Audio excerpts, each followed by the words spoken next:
Okay, Assalamualaikum warahmatullahi wabarakatuh dan selamat petang tuan-tuan dan puan-puan.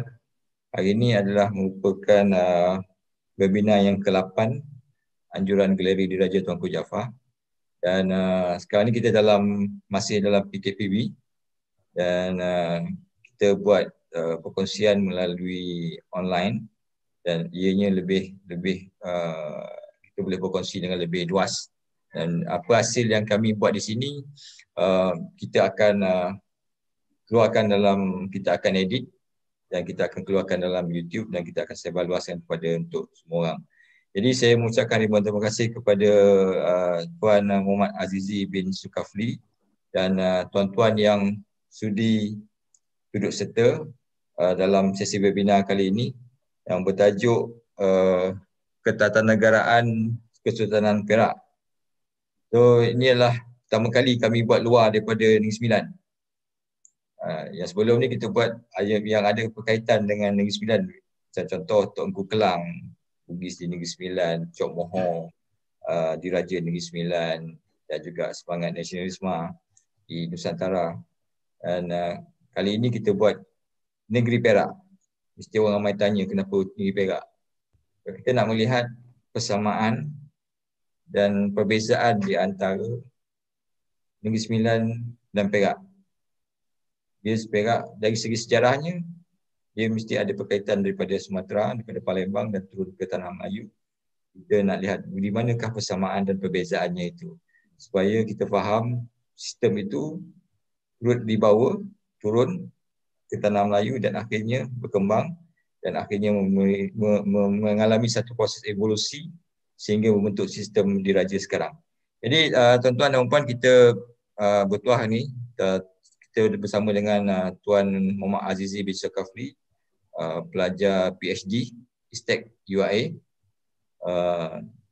degree sarjana muda dalam sains kemanusiaan sejarah dan tamadun UIA, master pun di UIA dan alhamdulillah Tuan PhD pun di UIA tuan di UIA juga. Okay. Dan saya difahamkan Saudara Azizi pengajiannya semua mengenai Perak. Sekali semua mengenai Perak. Daripada ijazah sejarah muda sehinggalah ke PhD semuanya mengenai Perak. Jadi saya tak dengan masa, saya serahkan kepada Tuan untuk teruskan sesi Tuan.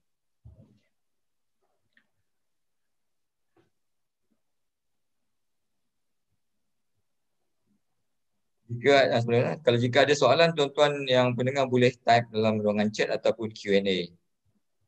Nanti saya akan tanya pada Saudara Azizi dan Saudara Azizi pun boleh tengok.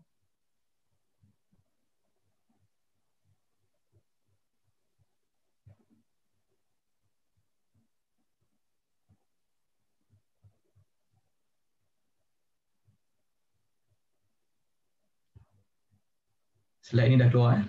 Okey dah. Okey. Bismillahirrahmanirrahim. Assalamualaikum warahmatullahi wabarakatuh.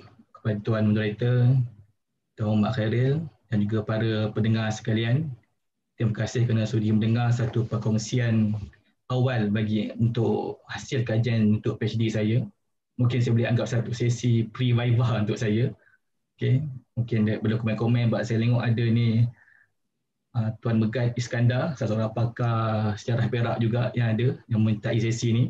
Mungkin saya boleh dapat sedikit banyak input dan komen daripada beliau. Dan saya juga ingin mengucapkan terima kasih kepada pihak galeri kerana menjemput saya untuk berkongsi kajian yang telah saya lakukan. Dan saya dengan Negeri Sembilan ni pun agak dekat jugalah. Sebab 6 tahun saya membesar di Negeri Sembilan.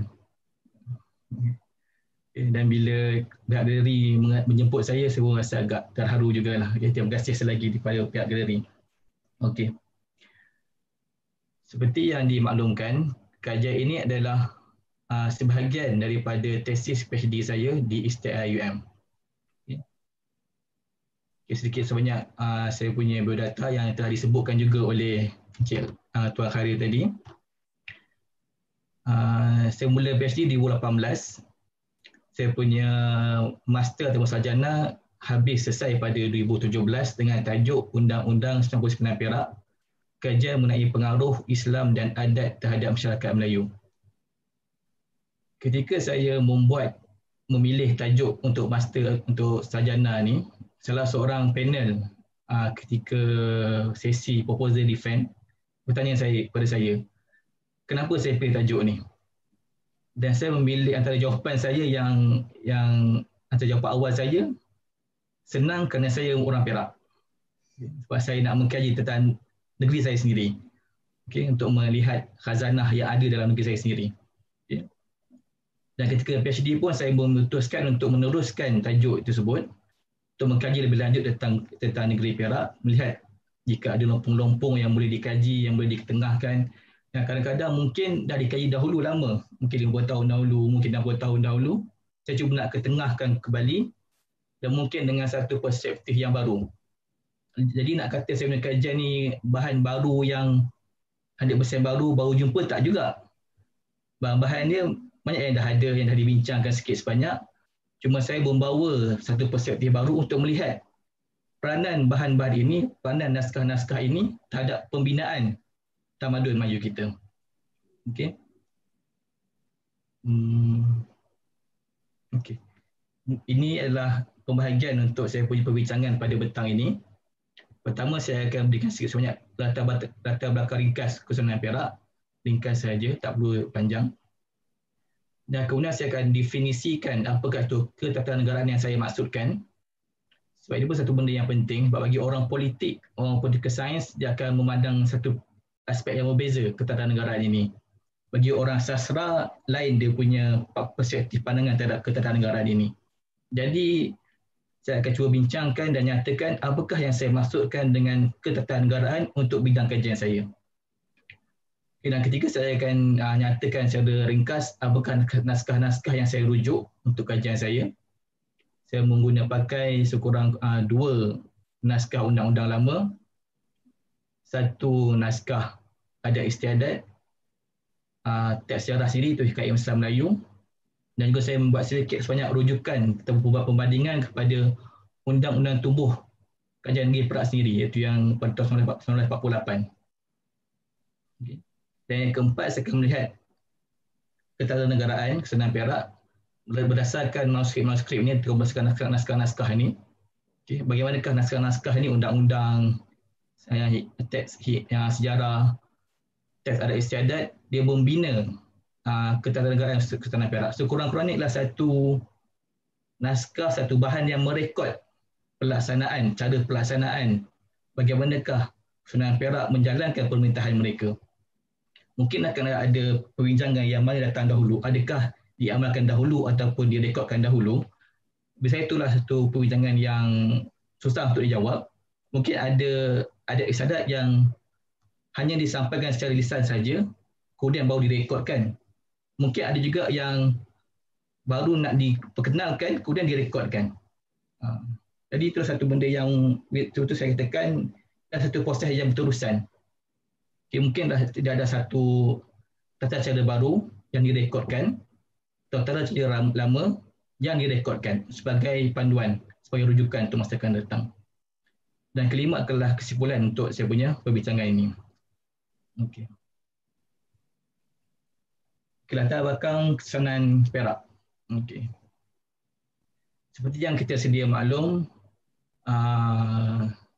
Kesultanan Perak bermula pada tahun 1528 apabila Raja Muzaffar Shah sendiri dihantar untuk ditabalkan menjadi Sultan Perak yang pertama. Setelah diminta oleh Tun Saban dan beberapa pembesar Perak datang menghadap Sultan Mahmud Shah di Kampar, meminta seorang putera raja untuk dirajakan di negeri Perak.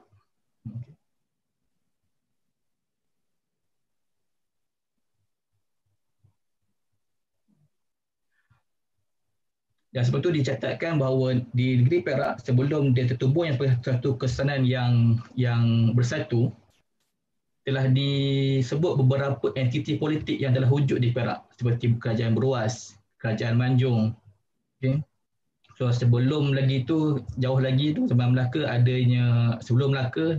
pada abad ke-12 adanya Kerajaan Ganggar Negara di Perak. Ada yang mengatakan bahawa kerajaan Beruas dan Manjung adalah legasi daripada Kerajaan Negara apabila dia runtuh. Ada yang berpendapat begitu. Ada juga yang katakan bahawa kerajaan Beruas ni diasaskan oleh kerabat Aceh yang datang merantau ke Perak dan mengasaskan kerajaan Beruas. Ada juga yang mengatakan begitu. Berbagai pendapat, pandangan yang mungkin kita agak sukar untuk nak carikan apakah jawapan yang setepatnya. Tapi kita melihat bahawa sejarah kita ni boleh kata betul, boleh kata kebenaran ni mungkin boleh ada. Okay? Sebagai contoh disebut dalam hikayat Merom Mahawangsa bahawa yang menemukan Perak adalah putera Merom Mahawangsa. Dilepaskan busur panahnya mendarat di Pulau Indra Sakti. Maka dinamakanlah Pulau Indra Sakti dan itulah pemerintahan Perak. Tajilah pemerintahan Perak. Itu satu hikayat daripada hikayat Merom Mahawangsa. Okay. Yang mana saya melihat bila perkara-perkara begini, kita akan kisah-kisah lisan begini yang kita tak dapat nak tentukan kesahihannya lagi, tidak boleh terus diketepikan. Dia mungkin ada kebenaran dia, mungkin detail dia bukan sebegitu. Jadi kalau kita dapat sebenarnya sumber lisan ni, kalau kita dapat gabungkan dan kaji sebetul-betulnya, mungkin kita dapat sesuatu penuaian yang baru sumber-sumber lisan ni. Okay. Sebab kita lihat sekarang ni ramai orang yang secara mudah menolak, okey ini mitos, ini khayalan, ini legenda. Okay. Bagi saya sebelum kita nak menghukum sesuatu kisah tu mitos, khayalan, legenda, kita perlu kaji dahulu, tengok adakah ia betul-betul khayalan, legenda, ataupun dia memang ada asasnya, kemudian dia jadi begitu. Okay. Teruskan lagi. Sebagai contoh, Tomé Pires menyebut ketika Portugis bila mula sampai di Melaka, menyebut bahawa di kawasan Perak tu ada 3 entiti, iaitu Beruas, Manjung dan Perak. Mana ketika itu Perak ni bukanlah merangkumi apa yang ada sekarang ni. Disebut bahawa Perak tu adalah sebuah kampung, sebuah kawasan yang hanya dalam 5-6 ribu orang penduduk saja. Okay. Jadi mungkin itu ada yang mengatakan bahawa Babar Andaya dalam The Perak Abode of the Grace menyebut bahawa ketika Raja Muzaffar Shah tiba di Perak, maka nama Perak dipilih untuk mewakili kawasan jajahan baginda. Dan Beruas dan Manjung disabkan menjadi daerah di bawah Perak. Itu dia punya development dia, bagaimana dia berlaku. Dan juga disebut bahawa Tuan Saban contohnya memerintah Hulu Perak. Adanya pembesar digelar Mahaji Kinta dan adanya pembesar yang bergelar Nakhoda Kasim. Dan kita tahu bahawa dua ni, Tuan Saban dan Nakhoda Kasim adalah yang bertanggungjawab menghadap Sultan Mahmud Shah di Kampar untuk memohon seorang putera haji untuk diajarkan di Perak. Okay.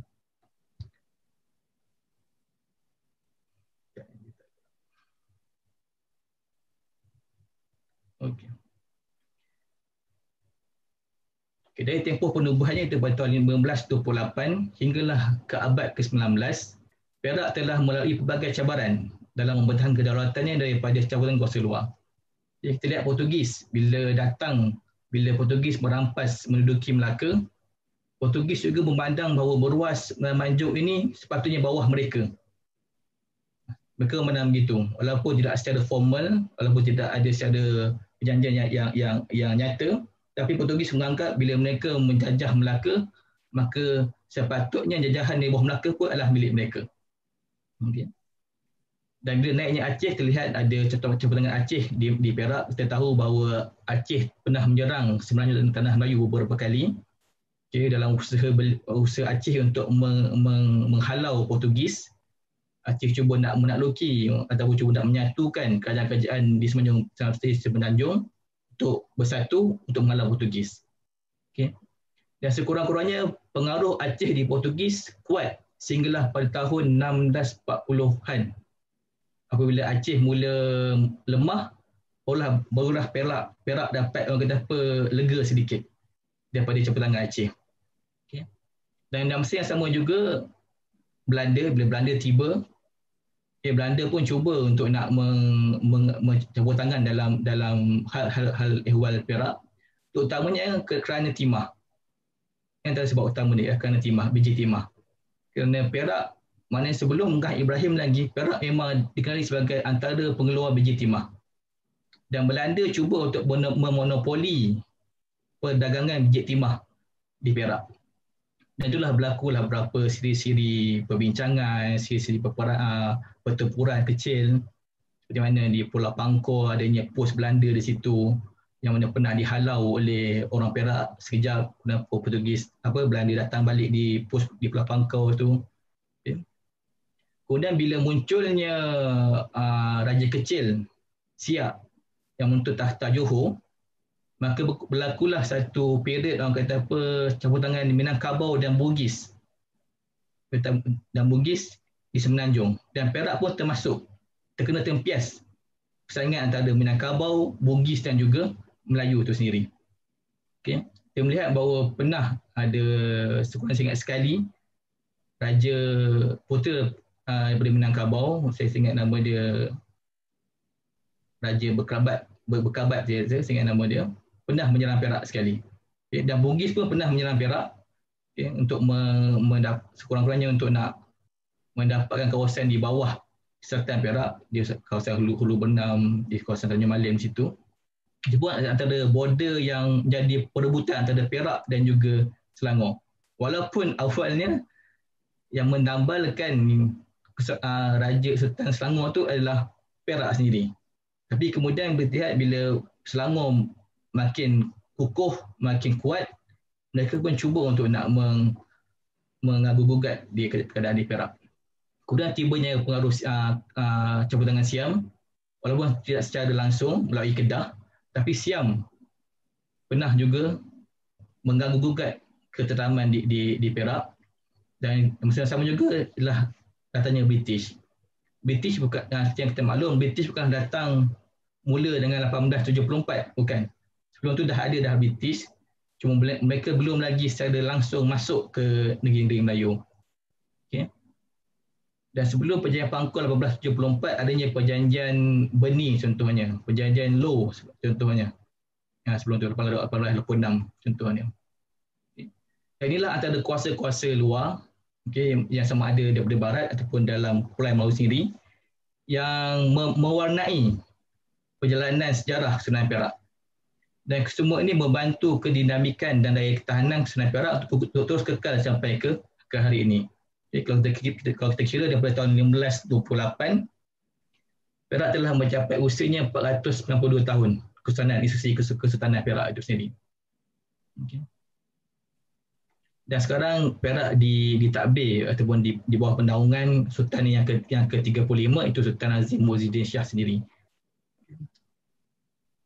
Okay. Perak. Okay.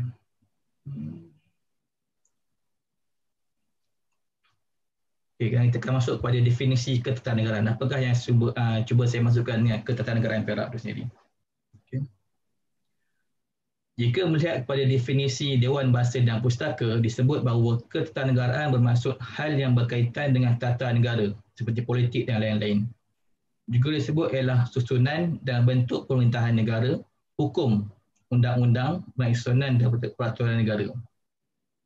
Prof. Jani Harun seterusnya mengatakan bahawa ketatanegaraan adalah semua perkara yang berkaitan dengan peraturan pentadbiran atau pengurusan sebuah negara.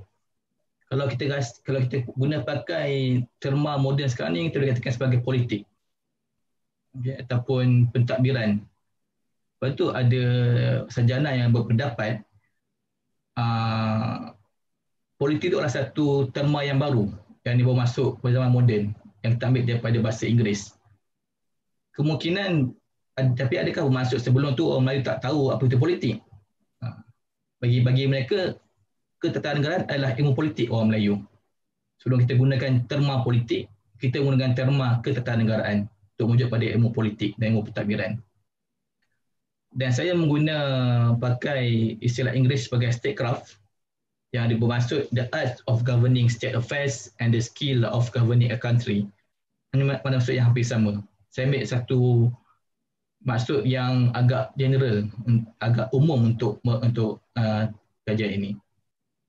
Sebab kalau kita melihat pada perbincangan political science dan politik, dia ada beberapa maksud yang agak teknikal dan khusus. Iaitu saya tak nak sentuh pasal perkara tersebut. Okay.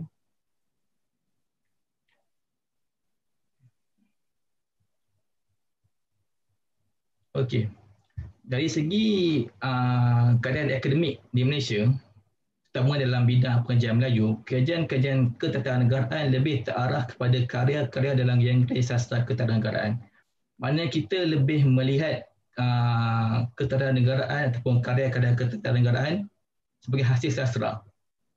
Itu saja. Kita kaji bahasa dia, kita kaji kandungan dia, tapi kita tak cuba nak mengaitkan dia lah sebagai satu ilmu politik. Jarang.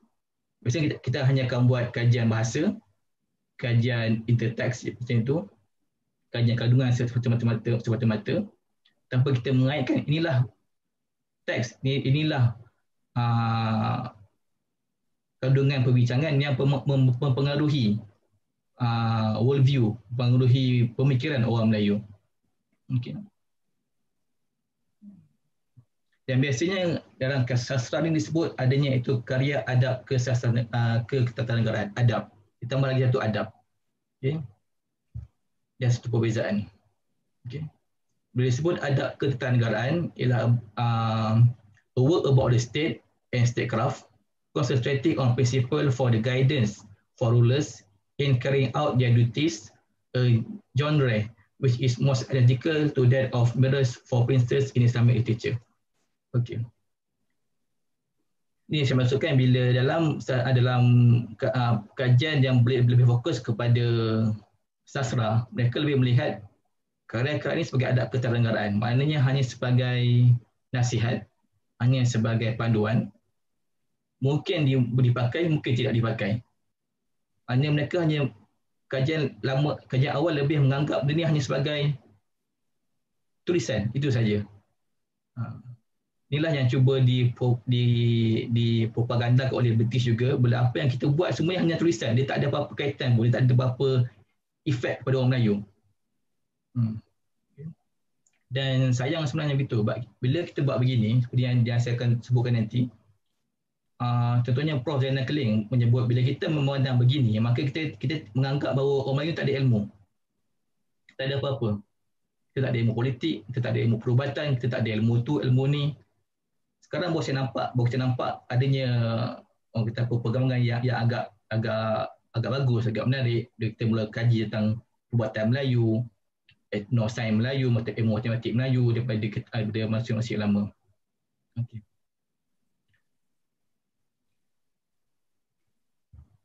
Okey, inilah beberapa contoh karya adab ketatanegaraan yang baru Melayu yang ada. Pertama Tajuk Salatin, Bustang Salatin. Kedua-dua ni dihasilkan di Aceh. Samurat Muhimmah di kita sebut sekarang ni Sunan Riau Lingga, Raja Ali Haji. Kemudian kitab Nasihat Raja-Raja ini di Terengganu untuk Sultan Zainal Abidin III. Okay, dikarang untuk Sultan Zainal Abidin III. Okay. Dan karya-karya yang ada ni dia sikit sebanyak mengikut cara ataupun format penulisan kitab-kitab ketatanegaraan yang ada di dunia Islam dan tamadun Islam. Seperti kitab At-Taj, kitab Sultan, dan mungkin yang kita bersih dengar Ahkam Sultaniyah dan Nasihat Al-Muluk. Okay. Bila kita melihat pada karya-karya ini, sarjana biasanya akan mengelaskan kepada dua pembahagian. Pertama, karya ataupun teks ketatanegaraan yang bersifat teknikal. Macam di Alam Melayu kita ada Samurat Al-Muhimmah yang memang teknikal. Dinyatakan okey inilah peranan raja, peranan wazir, peranan qadi. Tanggungjawab mereka, kalau mereka buat ini apa jadi, buat ini apa jadi. Yang lebih dekat dengan Ahkam Sultaniyah. Ahkam Sultaniyah pun begitu, dia memang kita apa panduan, technical guidance. Structure macam mana, okey, Ahkam Sultaniyah. Berbanding dengan Tajuk Salatin, Bustang Salatin dan juga kitab Nasihat Raja-Raja, kitab-kitab ni dia tak sebut secara terperinci struktur pentadbiran. Mereka lebih kepada nasihat pada raja-raja, pada pembesar. Pembesar raja-raja kena adil. Okey, inilah syarat-syarat adil. Dia akan dibawa kisah-kisah dahulu kala tentang keadilan raja-raja, tentang keadilan pembesar. Ingatkan, raja tak boleh zalim. Maka dibawa kisah-kisah. Raja zalim dulu, apa kesan dia?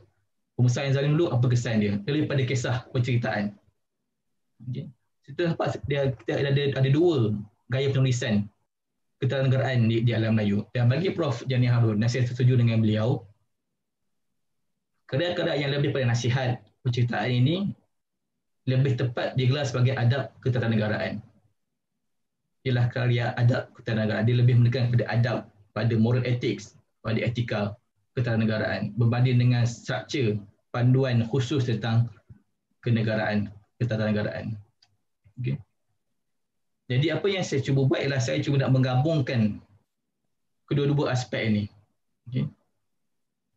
Saya cuba melihat ketatanegaraan Kesultanan Perak, iaitu struktur Kesultanan Perak, dan juga adab ketatanegaraan yang ada, nasihat-nasihat kepada raja, nasihat-nasihat kepada pembesar yang ada dalam Kesultanan Perak.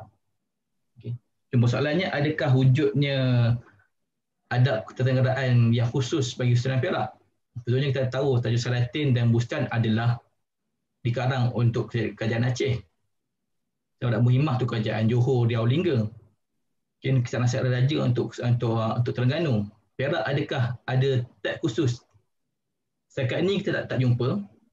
Tapi berdasarkan kajian-kajian yang dibuat, kemungkinan besar Tajuk Salatin ada di Perak, dibawa di Perak.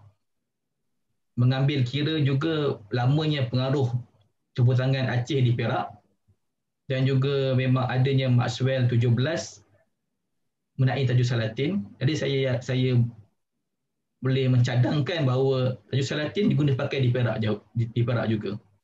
Okay.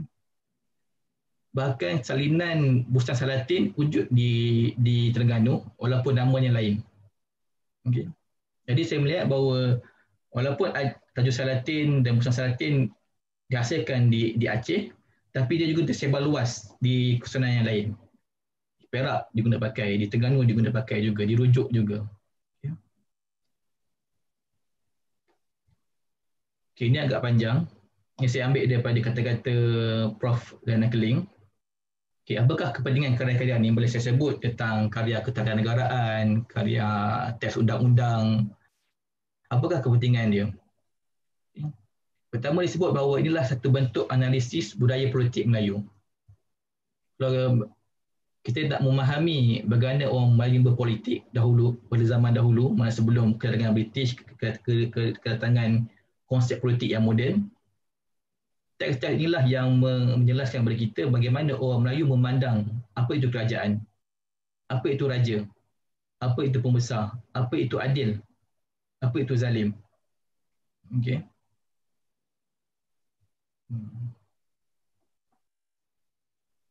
Ini yang saya sebut tadi, bila kita memandang teks-teks yang lama ni, maknanya yang ada ni hanya sebagai karya sastra, kita tidak cuba menggali ilmu yang ada dan mengaitkan dengan ilmu dan disiplin moden. Kita cuba kaitkan. Sekarang baru kita nampak trend tu makin meningkat. Alhamdulillah, bagus sebenarnya.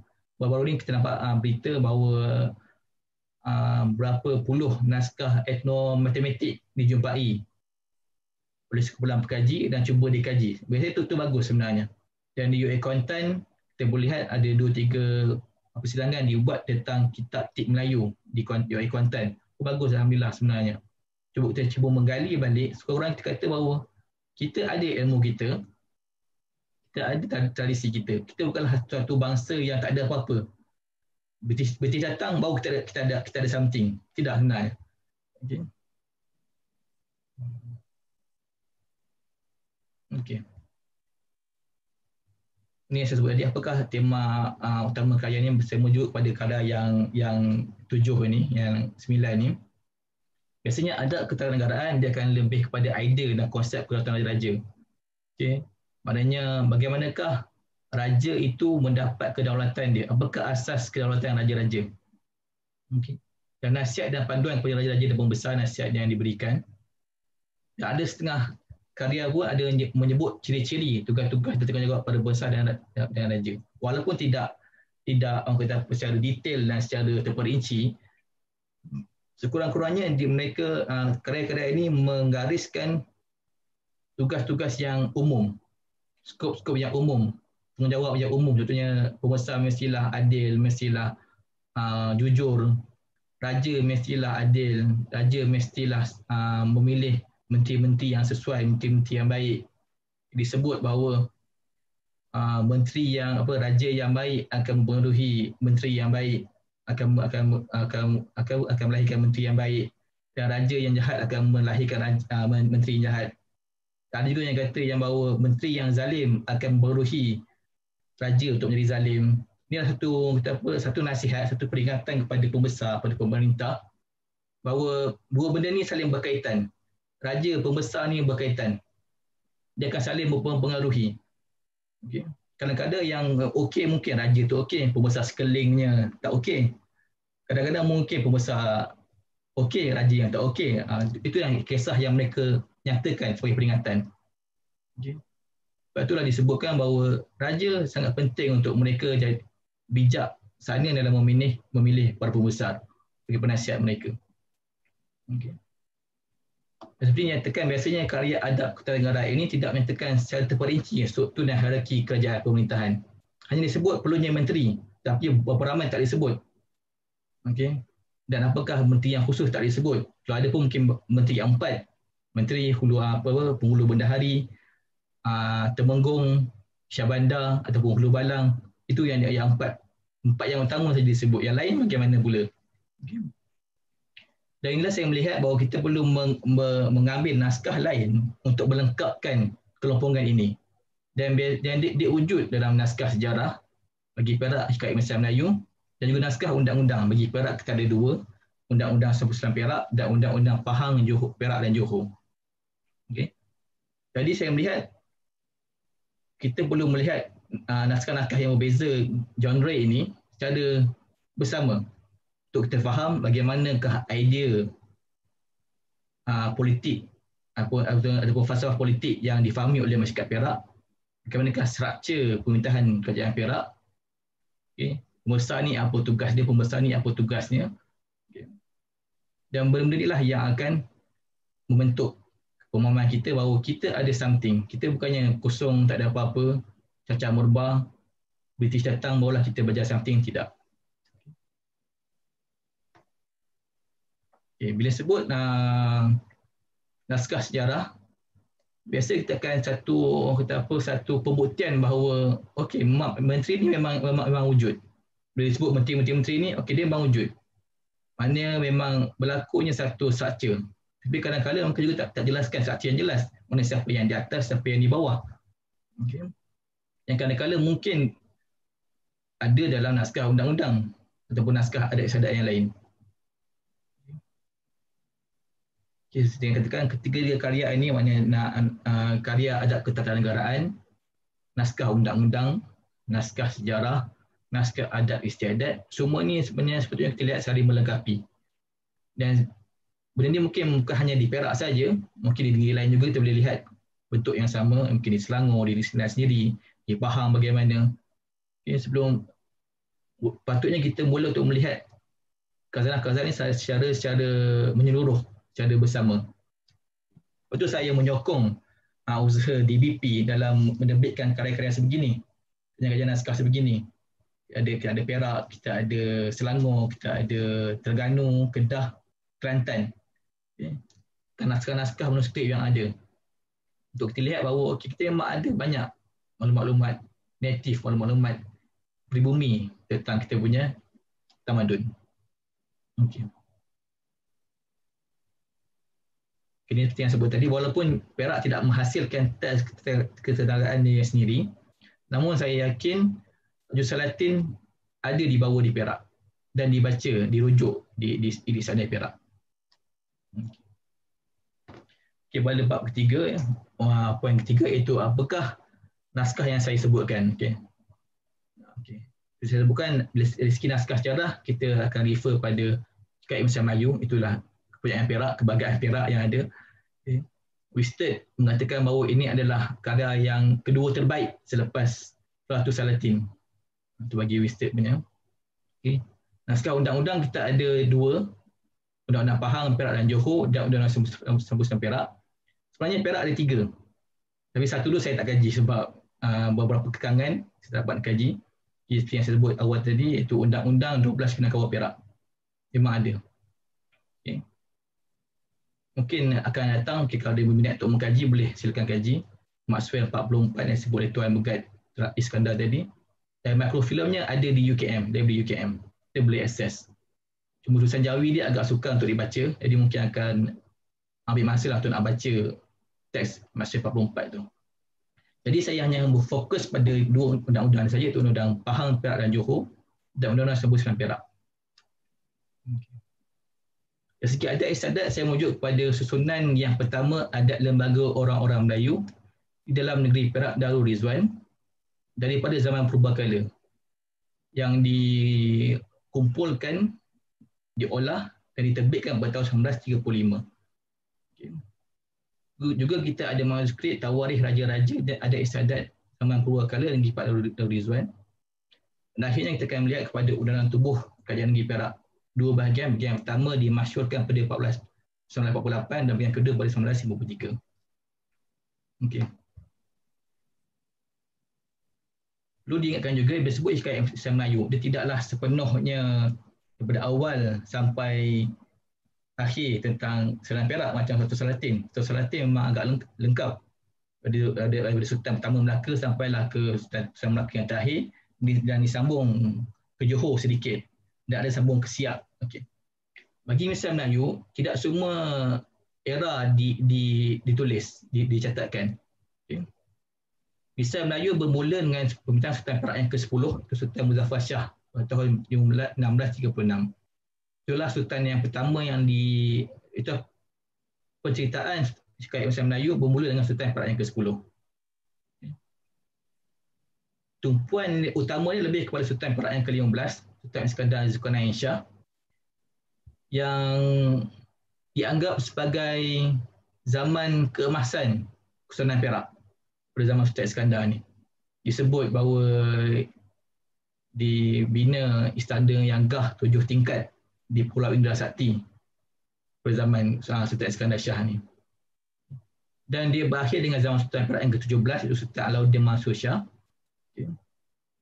Dan menariknya, saya sebut tadi, Andaya dalam Perak Abode of the Grace mengiktiraf Hikayat Islam Melayu sebagai salah satu sumber tentang sejarah Kesultanan Perak pada abad ke-18. Sebab bagi beliau, sebuah sumber Belanda pada ketika ini hanya concern kepada hal ehwal perdagangan. Catatan Belanda terhadap Perak hanya tentang perdagangan. Tahun ni biji timah sampai berapa. Okay, lebih ada perdagangan biji timah.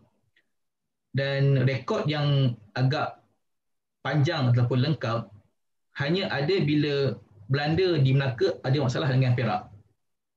Barulah akan ada satu rekod yang panjang, yang agak menyuruh, yang ceritakan apakah masalah yang berlaku, penyelesaian bagaimana.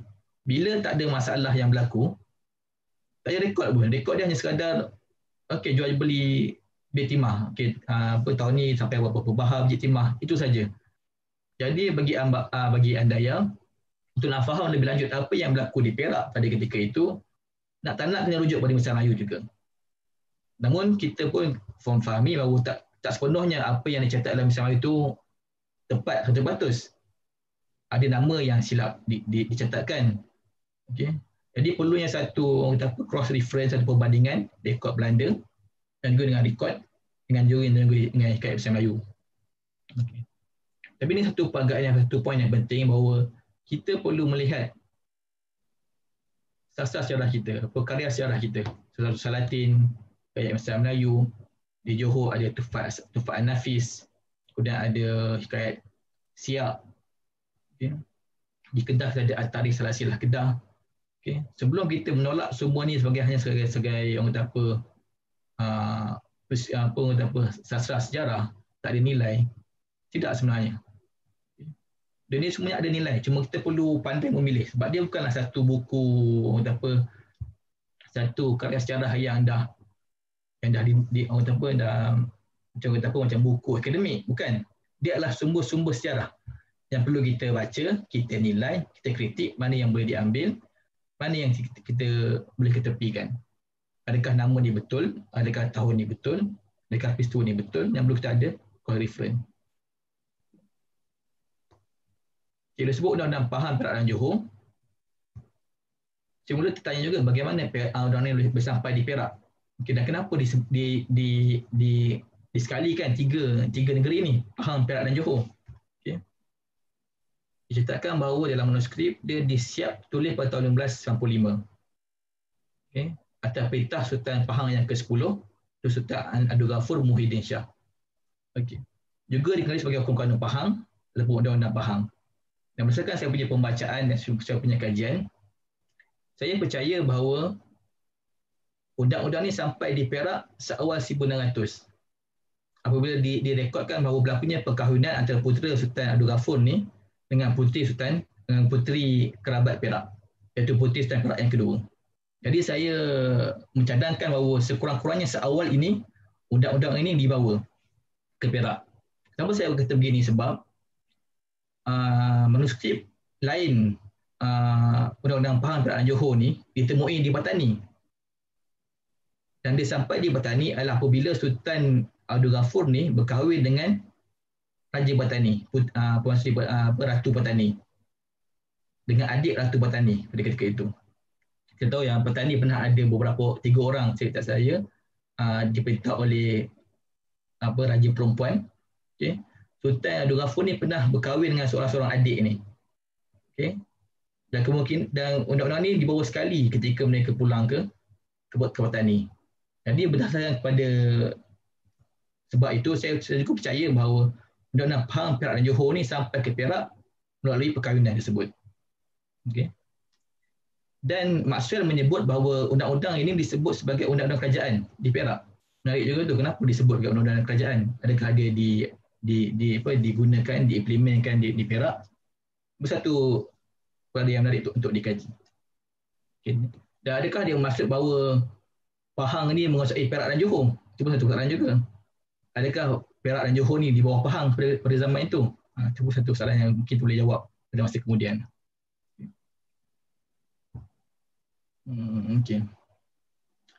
Okay, di Perak kita ada dua naskah undang-undang Pahang, Perak dan Johor ni.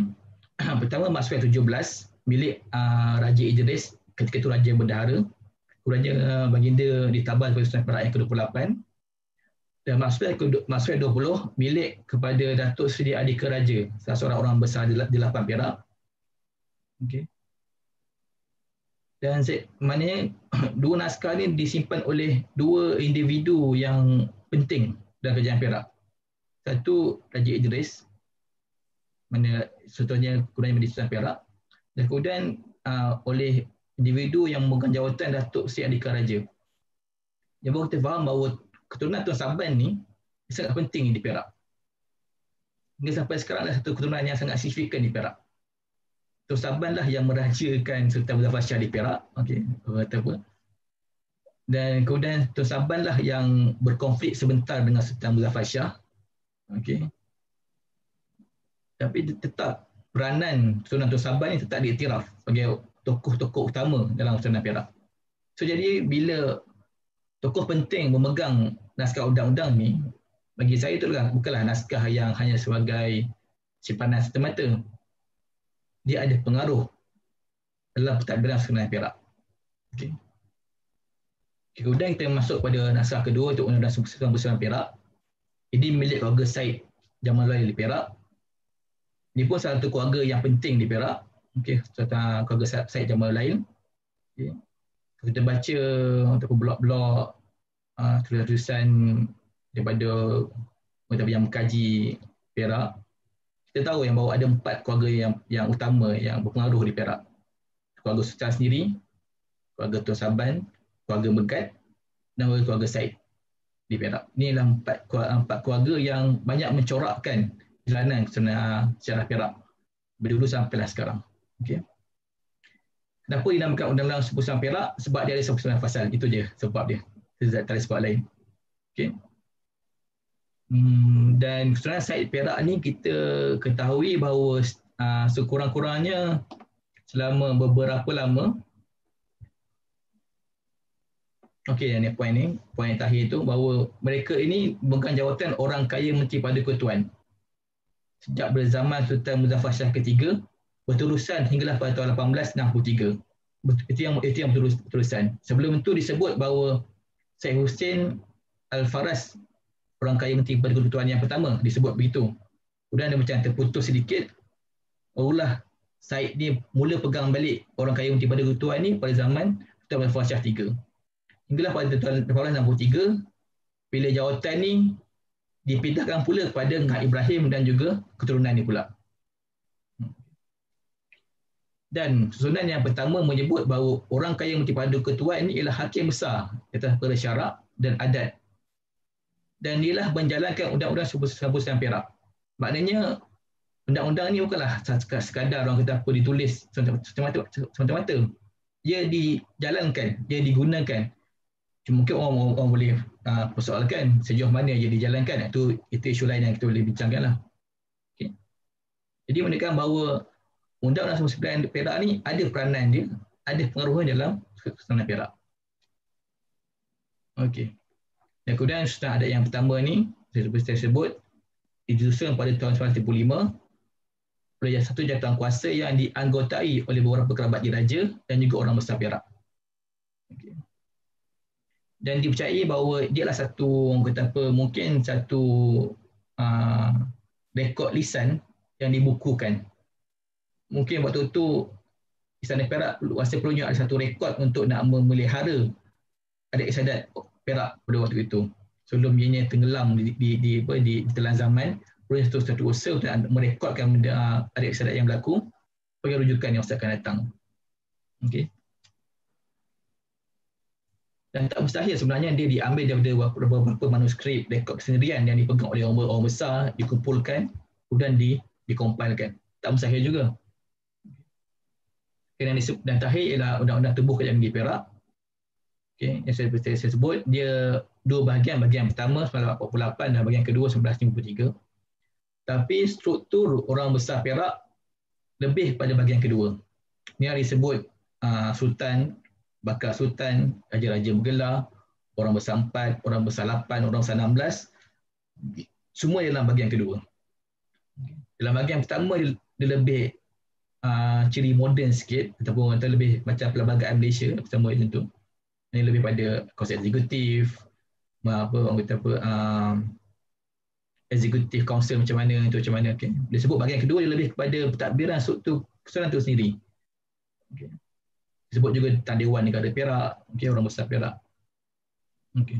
Jadi inilah kelima beberapa naskah yang saya rujuk untuk kita nak memahami bagaimana pentadbiran Perak berlangsung sepanjang zaman. Okay. Okey, pertama kita nak mengatakan bahawa Undang-Undang Pahang Perak dan Johor serta Undang-Undang Persatuan Perak sebagai perlembagaan bagi Kesultanan Perak. Okey. Inilah satu gagasan yang mula dikembangkan oleh Datuk Dr. Wad Ahmad Fauzi Wan Hussein, oleh tesis PhD beliau.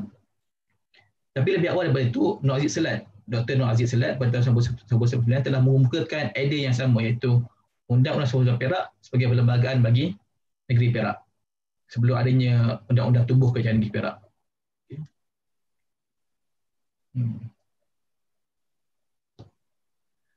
Bila sebut perlembagaan, Dr. Wan Muhammad Fauzi mengambil definisi perlembagaan seperti berikut. Yang mana perlembagaan ini ada 4 ciri-ciri. Iaitu dia adalah satu sistem undang-undang, adat dan konvensyen yang dipersetujui. Ia mengandungi komposisi dan organ-organ pentadbiran negeri.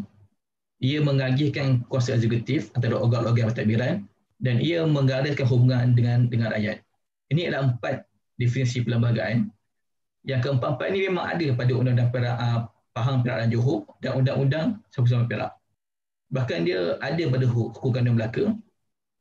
Cuma bila sebut undang lain saya tak pasti. Itu perlu kajian lanjut untuk buat perbandingan. Sejauh mana contohnya Undang-Undang Kedah memenuhi 4 ciri-ciri ini. Okay. Itu mungkin perlu kajian lain. Okay.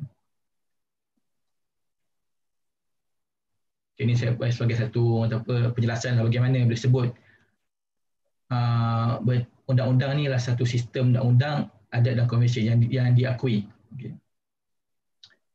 Disebut bahawa undang-undang ni memang contohnya bagi undang-undang Pahang Kerajaan Johor memang diiktiraf sebagai satu undang-undang untuk 3 negeri ini yang dimasyhurkan ataupun diakui oleh Sultan Abdul Ghaffar sendiri pada 1595.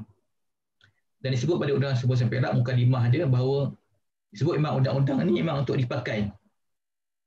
Okey, itulah undang-undang dipakai, satu hukum syarak dan dua hukum undang-undang.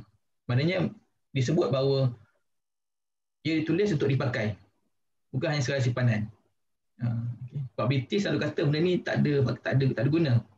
Dia simpan je, tak ada guna apa pun, tak ada efek apa pun. Itu British punya anggapan yang kita tidak bersetuju. Okay. Dan undang-undang ini memang menggariskan komposisi dan organ-organ pentadbiran negeri. Walaupun mungkin dia tidak terperinci perlembagaan moden, tapi ada. Perlunya contohnya disebut bahawa raja itu perlu ada menteri, okay, perlu adanya hulu balang. Okay. Cuma istimewanya Undang-Undang Sebuah Perak dia tak sebut 4 yang besar tu. Tak sebut orang besar 4, orang besar 8, tak. Lebih fokus kepada pegawai dalam mukim. Rasa ini mungkin juga sebab kenapa adalah selepas ketika zaman British terutamanya keluarga Said Perak ni dia lebih memegang jawatan sebagai penghulu. Dia mungkin sebab itu mereka memasukkan fasal tentang pentadbiran mukim. Okey. Betul kita melihat bahawa Undang-Undang Sebuah Perak ni adalah satu undang-undang yang diolah, direvise, diperbaiki secara berterusan. Itu bila orang tanya saya, bilakah exactly ditulis Undang-Undang Sebuah Perak ni, saya tak dapat jawab. Naskah yang kita ada ialah 1916. Tapi bilakah dia mula betul-betul ditulis, betul-betul lengkap, kita tak pasti. Sebab dia sentiasa diperbaiki, diolah, ditambah baik, dikembangkan. Dr. Jelani Halimi berpendapat bahawa asalnya 44 fasal. Asalnya dia berpendapat begitu, 44 fasal, kemudian dikembangkan jadi 29 fasal. Okay. Pendapat beliau. Yang mungkin juga betul. Okay. Mengenai kuasa memang disebutkan dalam mukadimah Undang-Undang Pahang Perak Johor sebut apa kuasa menteri, penghulu bendahari, temenggung, hulu balang, syah bandar. Okay. Hubungan dengan rakyat memang disebut juga. Contoh macam mukadimah Undang-Undang Pahang Perak Johor disebut bahawa raja umpama rakyat umpama akar, raja umpama pohon kayu. Okay. Jika menteri dan rakyat sekalian tidak sepakat, tidak akan setiausaha. Okay. Jika menteri dan rakyat sekalian tidak sepakat, tidak akan setiausaha. Jadi menunjukkan bahawa perlunya ada satu hubungan baik antara 3 entiti ini. Raja, menteri dan rakyat. Saling memerlukan.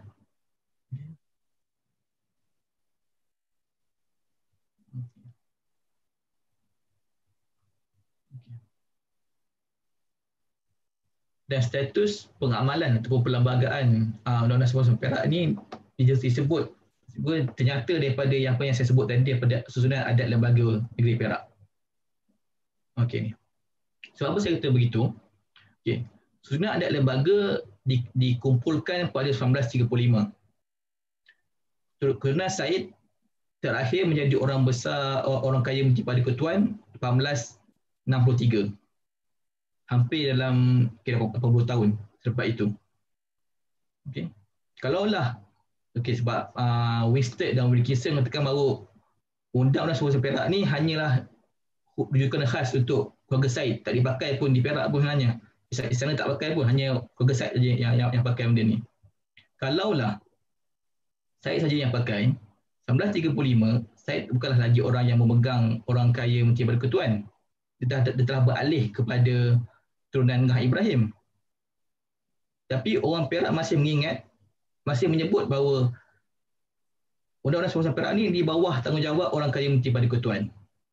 Bukan saya mencadangkan bahawa undang-undang ni memang ada pengaruh yang kuat dalam negeri Perak. Sampai kan berapa lama pun orang besar Perak, kerabat Perak masih ingat akan peranan Undang-Undang 99 Perak ni. Dia bukanlah hanya rujukan khusus untuk warga Said semata-mata, bahkan ia juga dipakai oleh Istana Perak. Cuma seperti yang saya sebut tadi, sejauh mana ia dipakai, sejauh mana ia menyeluruh dipakai, itu persoalan lain. Itu yang kita dapat nak jawab secara nyata. Okay. Tapi pengaruhnya tetap ada. Okay. Okay. Bila sebut ketatanegaraan, okay, dia melibatkan kepada pemikiran politik, idea politik, konsep raja. Okay. Dan naskah-naskah ini yang ada, terutamanya Undang-Undang Pahang Perak dan Johor, menggunakan konsep raja sebagai bayangan Tuhan di muka bumi. Okay. Zilungah fil ard. Okay. Di alam Melayu, konsep ini mula disebut dalam tajuk Salatin. Juga disebut dalam Suatu Salatin dan juga Hukum Kanun Melaka. Okay. Maknanya ini satu konsep yang terkenal di alam Melayu. Okay. Dan dia tak disebut dalam Undang-Undang 99 Perak, tapi dia disebut dalam Undang-Undang Pahang Perak dan Johor. Okay. Dan sekurang-kurangnya Sultan Perak yang ke-15, Sultan Iskandar Shah, baginda menggunakan gelaran penuh seperti begini: Maulana Paduka Seri Sultan Iskandar Inayat Al-Shah Khalifat Ar-Rahman Juhal Madaulat Zilungah fil Alam, yang saya ambil daripada Misal Melayu. Okay, maknanya memang konsep ni memang diguna pakai, memang ada implikasi dia. Tapi kita perlu ingat, tajuk Salatin seluruhnya menyebut bahawa poin yang ketiga, yang keempat ni, bahawa peringatan kepada raja, bahawa walaupun jika raja ni menurut hawa nafsunya, melupakan dirinya dan tiada mengerjakan pekerjaan itu dengan tentunya, maka raja itulah bayang-bayang iblis dan pangkat syaitan dan seluruh Allah dan seluruh Rasulullah. Kasar juga punya ayat dalam tajuk Salatin ni. Bagi saya inilah satu peringatan tegas kepada raja-raja bahawa kalau mereka nak dapat kelayakan untuk digelar sebagai bayangan Tuhan di muka bumi ni, mereka perlu memerintah ikut hukum Islam. Mesti memerintah dengan adil, memerintah dengan saksama. Okay.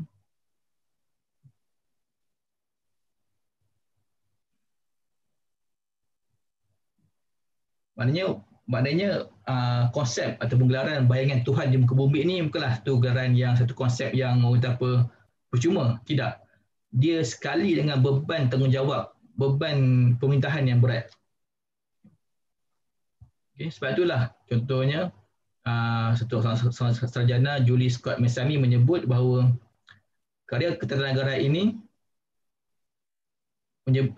membawa bahawa the ruler's legitimacy is confirmed by his support of the faith and his commanding good and forbidding evil.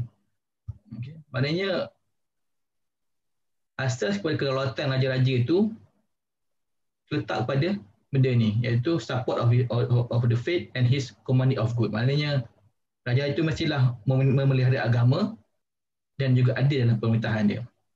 Okay. Dan juga disebut dalam mukadimah Undang-Undang 99 Perak bahawa jika tiada mahu memakai undang-undang dan apa-apa hukum Quran, maka orang itu tidak boleh memegang perintah di dalam negeri. Itulah syarat-syarat dia. Maknanya walaupun disebut awal bahawa raja ni ialah bayangan Tuhan yang bumi, tapi ada syarat-syarat dia. Itu mestilah mengikut undang-undang dan apa-apa hukum Quran. Jika tidak layak memegang perintah dalam negeri. Ini satu peringatan yang agak tegas kepada raja-raja. Ini sebagai contoh dalam Undang-Undang Pahang Perak dan Johor. Itulah pekerjaan segala menteri dan segala orang-orang yang memegang kerajaan negeri itu. Mestilah melakukan amal makruf dan nahi mungkar. Peringatan itu ada. Tetap ada, sentiasa ada. Okay. Maka lahirlah kata-kata raja adil, raja disembah, dan raja zalim, raja disanggah. Ini pentinglah konsep Melayu. Sebab nak kata orang Melayu ni membutuli kepada raja pun tak juga sebenarnya. Kita ada. Contohnya kes macam mana Raja, saya tengok putera Sultan mana, Sultan Mansur saya rasa, yang terpaksa dibuang ke Pahang sebab dia membunuh anak bendahara Tuan Perak. Maka disebut bahawa kalau inilah menjadi Sultan Melaka, kami tak setuju. Maka terpaksalah dihantar putera tu ke Pahang untuk dirajakan. Maknanya orang Melayu ada say dalam pelantikan sultan. Dia bukan satu orang kata kita membetul-tuli mentaati sultan, tidak. Okay. Dan juga ada wadat perjanjian. Ini penting dalam ketatanegaraan Melayu. Itu wadat perjanjian antara Demang, Lebah Laun dan Sang Purba, ada kesilapan ejaan di situ. Ini penting sebenarnya. Timbal balik, raja untuk dihormati, disanjungi dengan syarat raja mestilah tidak menghinakan rakyat dia. Itu syarat dia. Dia tidak satu hubungan timbal balik, dia bukan hubungan sehala, dia hubungan dua hala. Sebab tu disebut dalam satu Salatin banyak cerita bila salah seorang mengingkari wadat ni, jatuhlah kerajaan tu di Singapura, seperti di Melaka sendiri dengan Portugis, seperti di Pasai sendiri apa diserang oleh Siam. Bila wadat ni diganggu gugat, bila wadat ni kacau, tibanya huru-hara, maka jatuhlah kerajaan tu. Okay. Yang saya menarik bahawa saya tertarik dengan kesimpulan Dr. Nur Aisyah Abdul Rahman, sekarang beliau di Singapura, NUS. Dia menyebut bahawa raja-raja Melayu perlu menjalankan dasar Islamisasi, saya guna pakai dasar Islamisasi, jika mahu pemerintahan dan kedaulatan mereka diterima dan dilakukan oleh rakyat. Maksudnya mereka melihat bahawa dia mengukuhkan hujah bahawa Raja Melayu terpaksa ikut Islam kalau mereka nak, Raja Melayu perlu ikut Islam kalau mereka nak diakui kedaulatan mereka. Itu pandangan beliau. Dan beberapa aspek saya rasa betul. Sebab itulah maka terlahirlah pelbagai undang-undang yang ada pengaruh Islam. Betul, bila keterangan Islam, muncullah pelbagai undang-undang adat yang ada pengaruh Islam. Maknanya raja rasa ada keluar untuk nak gubal undang-undang yang ada pengaruh Islam agar mereka punya pemerintahan diakui kedaulatan dan keabsahan dia. Okay.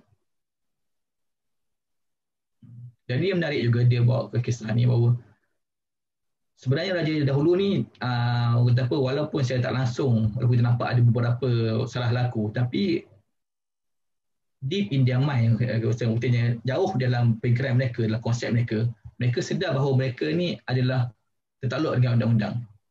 Okay. Kisah Sultan Mahmud dengan Tun Biajit ini dinyatakan dalam satu Salatin bahawa satu hari Tun Biajit bila beliau balik rumah berselisih.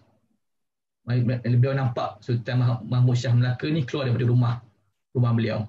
Maknanya berselingkuh dengan isteri Tun Biajit. Tun Biajit dah nak marah, mengamuk ni, nak melontar lembing untuk merencam Sultan Mahmud Shah.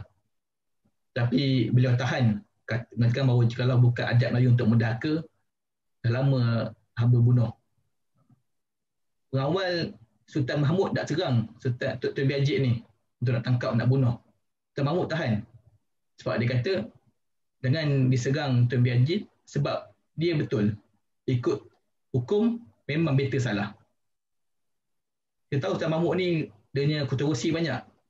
Tapi beliau, baginda pun ada idea tu yang secara subconscious baginda sedar bahawa baginda ni tertakluk dengan undang-undang.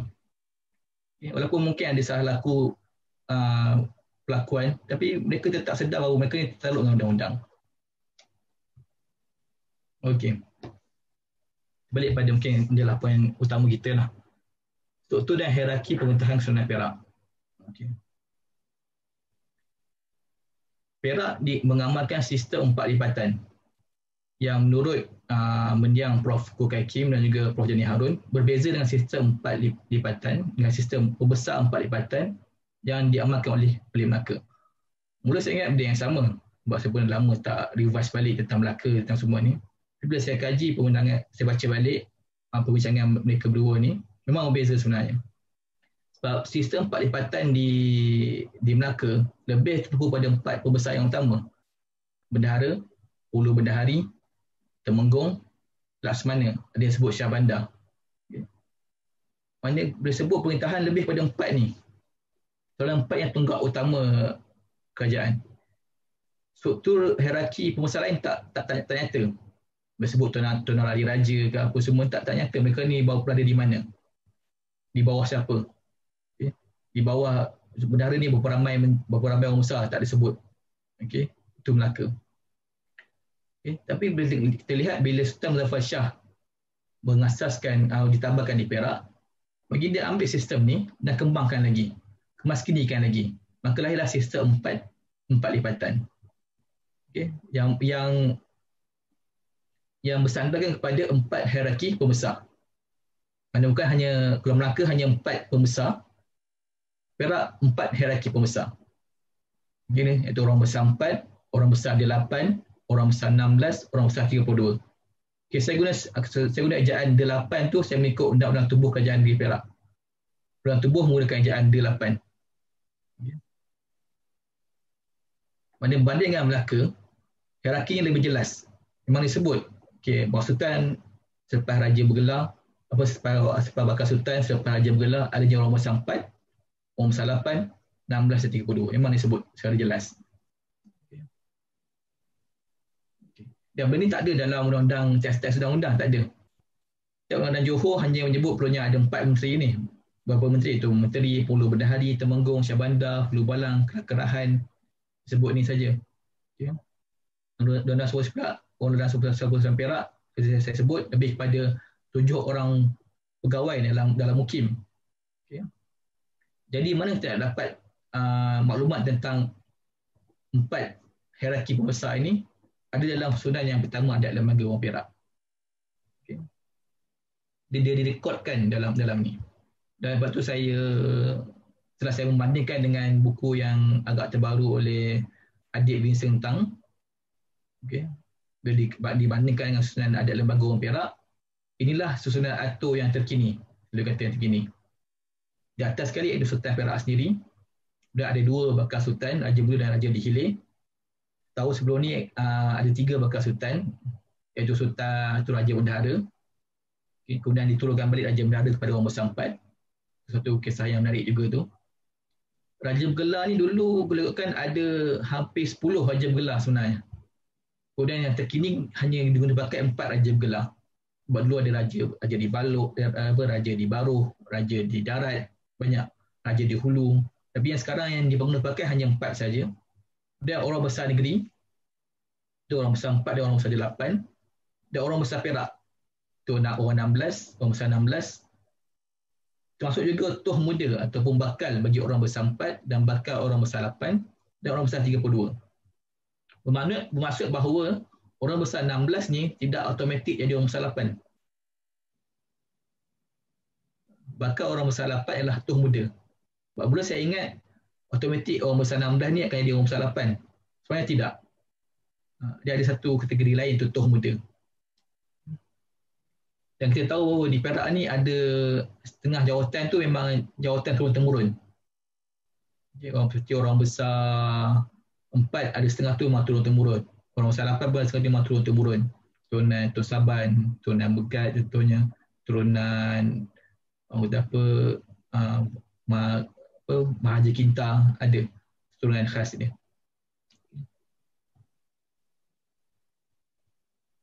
Jadi kalau diikutkan pada Undang-Undang Negeri Perak, Undang Tubuh Negeri Perak 1953, orang besar 32 tak disebut. Tapi berdasarkan buku adik Vincent Teng, ada disebut orang besar 32. Rasa mungkin perombakan kemudian memasukkan semula pada orang besar 32. Okay, dia satu benda yang menarik juga yang diketengahkan oleh Puan Jenny Harun sendiri, okay, dalam buku beliau Susunan Adat Upama Sebuah Bahtera, yang mana Perak ni diumpamakan sebagai sebuah bahtera. Dan saya rasa dan saya setuju dengan Prof. Jenny Harun. Sekarang kita nampak hanya Perak je yang menggunakan konsep ni, iaitu pemerintahan sebagai sebuah bahtera. Dan disebut nakhodanya sebagai Sultan sebagai nakhoda. Kemudian peranan Raja Muda, Raja Bendahara, okay, orang kaya Laksamana disebut ini, semua ni orang besar. Itu orang kaya Laksamana ni orang besar 8. Dia pun orang besar 8. Orang kaya ni orang besar 8. Okay. Benda ada pandang macam masing-masing. Okay. Dan hierarki ni disebut secara jelas. Cuma yang teratas ialah orang besar 4. Di bawah ni adalah orang besar 8. Dan orang besar 8, orang besar 16. Dan orang besar 32. Dr. Ishak Sa'ad dalam buku, dalam artikel yang terbaru, menyebut bahawa orang besar 32 ni adalah penghulu. Beliau berpendapat sedemikian. Okey, mungkin ada betul ya, mungkin itu mungkin boleh kaji dengan lebih lanjut. Orang besar 32 ni biasanya adalah penghulu, dipegang oleh penghulu. Kalau kita boleh samakan ataupun kiaskan dengan pemerintahan sekarang ni, mungkin dia kata orang besar 4 ni seperti mana Menteri Kanan contohnya. Orang besar 8 mungkin kita boleh katakan sebagai ketua pengarah kementerian contohnya, ataupun sosial kementerian yang tinggi dalam kementerian. Kemudian ada orang besar 16, orang besar 32 mungkin orang kata ketua jawatan, ketua jawatan yang lain lah. Okay. Maknanya kita ada satu pemerintahan yang sistematik, yang teratur, top to bottom. Okay. Daripada atas dia pecah-pecah. Okay. Orang besar 32 ni dan disebut bahawa orang besar 32 ni ialah menjadi jurukerah, menjaga dan melayan daripada kehidupan dan agama rakyat sekalian adanya. Mereka inilah yang menjadi penghubung utama antara rakyat dengan orang besar yang atas dengan sultan. Hierarki ni yang ada. Saya rasa bagi yang mengkaji Perak, ini satu peta yang popular. Okay. Dan ada yang menyindir, orang Perak ni tak tahu geografi ke, mana ada sungai lurus. Okay. Saya berpendapat, dan ramai berpendapat bahawa peta ni bukanlah peta geografi. Dia lebih kepada peta untuk menunjukkan kawasan pegangan. Pembesar-pembesar di mana? Orang besar 4 di mana? Orang besar 8 di mana? Orang besar 16 di mana? Dia bukanlah peta geografi, bukan. Dia adalah peta kawasan. Peta kawasan pegangan bagi pembesar Perak. Okay. Okay, yang terakhir sekali adalah nasihat adat pemerintahan. Okay. Walaupun dilihat bahawa kita dah lihat pada aspek ketatanegaraan, susunan atur pemerintahan dalam pemerintahan Perak. Okay. Perlunya ada orang besar 4, 8, 16 dan juga 32. Jadi kerabat raja adanya sultan sendiri sebagai yang teratas, dibantu oleh bakal sultan dan dimangkuk oleh raja bergelar. Namun juga perlu diingatkan bahawa mereka ni ada peranan masing-masing. Dan itulah peranan nasihat adat pemerintahan. Itulah peranan naskah-naskah seperti Tajuk Salatin, Usul Salatin. Mereka mesti adil, mereka mesti amanah, bertanggungjawab dalam menjalankan pemerintahan. Okay. Dan nasihat ni banyak disebut dalam undang-undang Pahang Perak dan Johor. Adab pemerintahan lebih kepada terkandung dalam mukadimah dia. Okay. Fasal dia lain tu lebih pada fasal yang macam undang-undang biasa. Fasal tentang ekonomi, tentang muamalah, tentang berniaga, hukum jenayah, hukum sivil, hukum ekonomi. Mukadimah dia lebih kepada adab ketatanegaraan. Bahawa raja ni adalah bayangan Tuhan, satu. Disebut juga raja ni mestilah menjaga rakyat dia. Dan menteri ada, disebut tadi menteri ada berapa tanggungjawab dia. Hulu balang ada berapa tanggungjawab dia. Disebut secara khusus, secara spesifik apakah tanggungjawab mereka.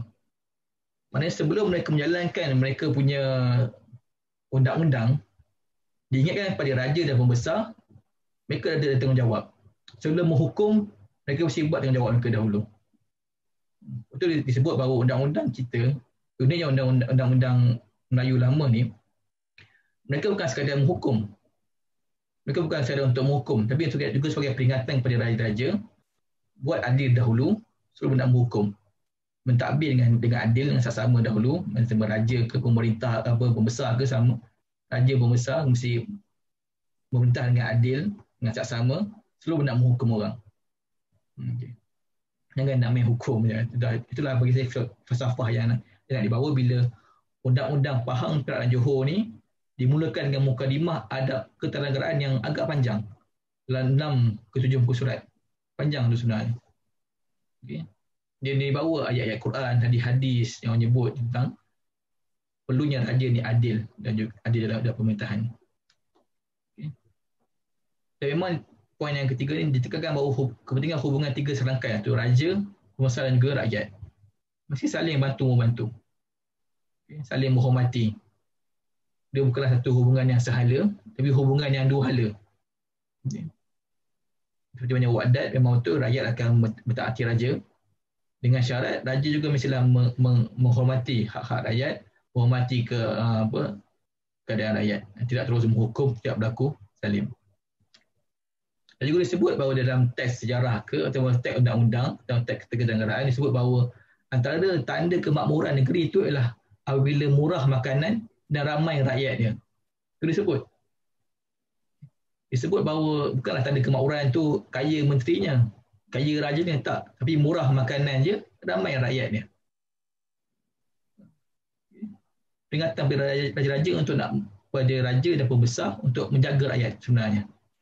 Itulah tanda utama kemakmuran negara ialah ramai rakyat dia, murah makannya. Bukanlah kayanya raja, bukanlah kaya pembesar. Itu kan syarat kemakmuran. Bahkan ada yang sebut bila berlakunya dua benda tu, kayanya raja, kayanya pembesar, tapi rakyat tak jaga, itulah tanda kezaliman dalam negeri itu. Menarik sebenarnya bila raja-raja semua ni pembesar diingatkan dengan orang kata apa, dengan kisah-kisah lama, kisah-kisah dahulu kala. Apakah kesan-kesan dia bila raja-raja dahulu bersifat zalim? Ini kesan dia. Rakyat mula lari, rakyat mula belot. Okay. Negara mula tak ada hasil. Cuma ni adalah hasil daripada kezaliman raja-raja ataupun kezaliman pembesar yang disembunyikan daripada raja. Kesimpulannya, kita lihat bahawa Perak ada strukturnya sendiri dan ada adab etika yang sendiri terhadap pemerintah. Dan kita bukanlah nak tenggelam dalam lautan idealisme dan romantisme sejarah bahawa semuanya baik. Kawasan Melayu ni semuanya indah damai. Tidak, kita bukan nak ke arah itu, bukan. Kita juga mengakui yang bahawa adanya kebincangan juga. Tapi kita juga kena akui bahawa kita ada sistem kita. Kita ada falsafah kita. Kita ada pemikiran kita. Okay. Cuma akhirnya dia bergantung kepada individu yang ada dalam sistem tu. Ke individu yang baik dalam sistem tu, maka baiklah sistem tu. Jadi, lepas tu raja-raja diingatkan bahawa perlunya memilih menteri yang adil, menteri yang jujur, menteri yang bertanggungjawab. Ditekankan berkali-kali. Raja yang adil dipengaruhi oleh menteri yang adil. Raja yang zalim dipengaruhi oleh menteri yang zalim. Disebut tu. Jadi selain daripada sistem, yang paling penting adalah orang dalam sistem tu sendiri. Disebut bahawa apakah syarat raja-raja. Saya ni sebut daripada faktor darah gahara tu, disebut bahawa raja mestilah menjaga, mestilah adil, mestilah mampu menjaga kebajikan rakyat. Disebut tu syarat-syarat raja. Bukan semata-mata keturunan darah semata-mata.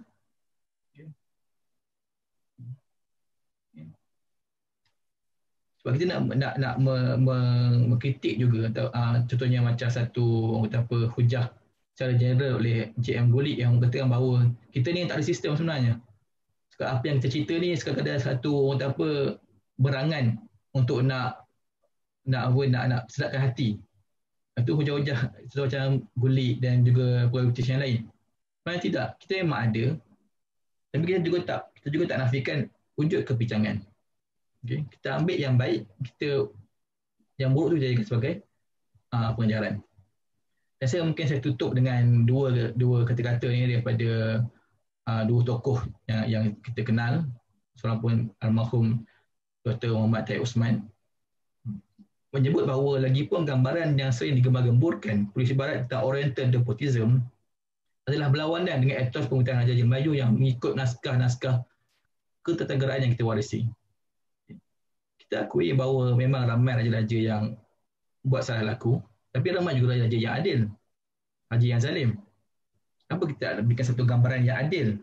Masa kita nak highlight salah laku raja, kita highlight juga sepatutnya keadilan raja. Contohnya kes Sultan Mahmud lagi. Sultan Mahmud Melaka ni satu tokoh yang sangat kontroversi dalam cara kita. Saya teringat dalam satu persidangan Siraj di BP, saya tengok tahun bila. Seorang pemerintahnya mengatakan bahawa kita hanya memandang sosok tubuh sejarah Sultan Mahmud ketika telah laku baginda. Senilai itu je kita tengok dia macam mana dia membunuh bendahara, membunuh keluarga bendahara, buat kacau bilau dalam pemerintahan negeri Melaka time tu. Tapi kita tidak melihat apa yang baginda lakukan untuk mendapatkan semula Melaka. Daripada 1511 jatuhnya Melaka hinggalah ke 1528, baginda berurusan berjihad cuba untuk merampas balik Melaka. Jadi kita perlulah lihat dua fasa perubahan Sultan Mahmud Shah ni, dan kita perlu ingat bahawa dalam Sultan sendiri disebut bahawa ketika setelah Tun Mutahir dibunuh dan keluarga yang dibunuh, Sultan Mahmud seolah macam baru tersedar yang bahawa baginda ni memang zalim selama ni. Sebab itulah baginda turun tahta dan mengangkat anaknya Sultan Ahmad yang di Sultan Melaka, dan baginda pergi belajar tasawuf dengan ulama. Lihat bahawa dia hujung-hujung hayat yang Sultan Mahmud ni, dia barulah tersedar baginda. Sebab itulah bila Melaka jatuh, orang baginda lagi tersedar bahawa memang silap dia selama ni, silap baginda selama ni. Maka itulah baginda berurusan berjuang untuk mendapatkan semula Melaka. Okey, ini satu kisah yang perlu kita imbangkan dalam kita nak meng-highlightkan raja-raja yang telah laku ni sebagai pengajaran. Juga perlu highlightkan raja-raja yang adil, yang sama, yang banyak membuat kebajikan. Contohnya macam Sultan Zainal Abidin ketiga di Terengganu. Itu tokoh yang baik, untuk kita ikuti, kita ketengahkan. Juga dah dikaji oleh Prof. Jani Harun, Sultan Zainal Abidin ketiga. Di Kedah pun kita tahu ada beberapa tokoh sultan yang kita tahu memang baginda betul-betul adil, betul-betul memerintah negeri dengan baik. Tapi kita hanya dengar Haji Bersiung saja. Itu saja yang kita selalu highlightkan, seolah macam semua Sultan Kedah tu macam Haji Bersiung. Tidak adil sebenarnya. Okay. Dan bila sebut tentang naskah undang-undang, historically it was found to be workable and able to institute a modicum for social stability in the society that was pluralistic and hierarchical. Mana Prof. Abu Talib Ahmad ni setuju bahawa undang-undang ni ada peranan dalam menjaga keharmonian masyarakat pada waktu itu. Sebab kes-kes dia memang kes-kes yang memang berlaku. Sebab saya teringat, saya terfikir bila dalam seminggu dua ni saya terlalu terbaca tentang kes-kes orang berlanggar dengan binatang ternakan. Berlanggar dengan lembu, dengan kerbau. Dalam undang-undang lama kita, Undang-Undang 9 Perak contohnya, ada disebut apakah hukum bila tuan ni membiarkan binatang ternakan tanpa kawalan. Ada undang-undang dia. Apakah hukum bila binatang ternakan buat kacau? Apakah hukum bila binatang ternakan dilepaskan bebas makan tanaman? Ada disebut. Bahawa benda ni memang benda yang berlaku dulu lagi sampailah sekarang. Mana binatang ternakan tak dikawal ni. Dan maksud bila diundang-undangkan, maknanya memang naskah undang-undang kita ni memang menjawab masalah isu semasa yang berlaku pada zaman itu. Berlakunya kes-kes banyak ternakan yang tak terkawal, maka ujungnya undang-undang untuk mengawal, untuk menyuruh tuan ternakan ni mengawal ternakan mereka. Mana sebut? Itu bagi saya, walaupun kita tak dapat bukti yang nyata, dokumen-dokumen, rekod-rekod yang lengkap, okey, kes ni diadili, kes ni diadili. Sebenarnya dari segi peristiwa sejarah, memang berlaku benda tu. Contohnya hukum Melaka tercatat bahawa pernah berlakunya hukum hudud di Melaka. Dan hudud ni pun satu isu yang menarik juga. Sebab dalam Islam, kita ada hudud, kita ada kisas, dan yang paling besar kita ada takzir. Mana-mana kes yang tidak dapat dipenuhi oleh syarat-syarat hudud ni, maka takzir lah yang akan menghukumnya. Syarat hudud ni ketat sebenarnya. Dia bukannya orang selalu sindir kat media sosial, maknanya curi roti potong tangan. Tidak sebenarnya. Hukuman hudud untuk potong tangan ada syarat-syarat dia. Mesti jumlah sekian-sekian, kadang mencuri tu sekian-sekian, sekian barang mencuri tu sekian-sekian. Barulah boleh hukum potong tangan bagi mencuri hudud. Kalau tak terpenuhi syarat tu, macam mana nak hukum? Maka datanglah takzir. Dan takzir ni biasanya diambil daripada adat kebiasaan juga. Dan disebut hukum syarat nak menghukum dalam hudud juga mesti ada saksi yang cukup 4 orang, 3 orang contoh dia. Kalau tak cukup saksi ni macam mana nak hukum? Maka jatuh pada takzir juga. Sebab saya lihat bila orang menghukum undang-undang kita, tak Islamik sebab tak ada hudud. Hukum kanun lama ni. Kurung Kanun Pahang, Kurung Kanun Melaka. Oh, kata, oh ni tak Islamik ni, sebab tak ada hudud dalam ni. Sebenarnya takzir banyak dalam tu yang berlaku. Jadi bagi saya, perlunya kita, Nasogi yang saya perasan bila saya mengkaji undang-undang ni, kebanyakan yang mengkaji adalah orang yang bukannya ada background agama. Maksud saya sendiri. Saya sendiri bukan ada background agama. Jadi saya memandang bahawa perlunya ada orang yang daripada background fiqh contoh dia, mengkaji balik undang-undang ni. Sebelum kita nak menghukum, betul tak betul benda ni bukannya daripada Islam. Okay. Sebab dia, sejak abad ke-16 contohnya, para ulama bersetuju hukum sebagai adat salah satu daripada sumber hukum. Walaupun dia adalah satu sumber yang terakhir sebab tak ada dalam Quran, hadis, apa semua kias dah tak ada semua. Last sekali ialah adat. Tapi tetap adat diiktiraf sebagai sumber hukum. Okay. Sebelum kita nak menghukum bahawa benda ni, Melayu ni tak ikut Islam sebenarnya, semua ni undang-undang adat ni tak betul semua ni. Perlunya satu kajian yang lebih mendalam sebenarnya. Itu pun satu benda yang menarik. Apakah adat, maksud adat dalam sikap Melayu sebenarnya? Pun menarik sebenarnya. Orang selalu pertikaikan biar mati anak dengan mati adat. Orang kata ni adat lapuk ni adat tak boleh pakai. Betulkah sebegitu? Ataupun ada maksud, ada falsafah di sebaliknya? Ada dihuraikan oleh beberapa sarjana kita. Apakah maksud di sebalik pepatah biar mati anak dengan mati adat tu? Ada dia punya falsafah dia. Jadi akhir sekali saya nak tutup bahawa perlunya kita untuk melihat dengan lebih objektif dan kritikal juga tentang tamadun kita. Gali balik naskah-naskah yang kita ada dan cuba kaitkan, cuba bandingkan dengan ilmu-ilmu moden yang kita ada sekarang ni untuk melihat bahawa sebenarnya inilah sekarang ni. Betul bila sebut kitab tib, inilah ilmu perubatan orang Melayu kita dulu.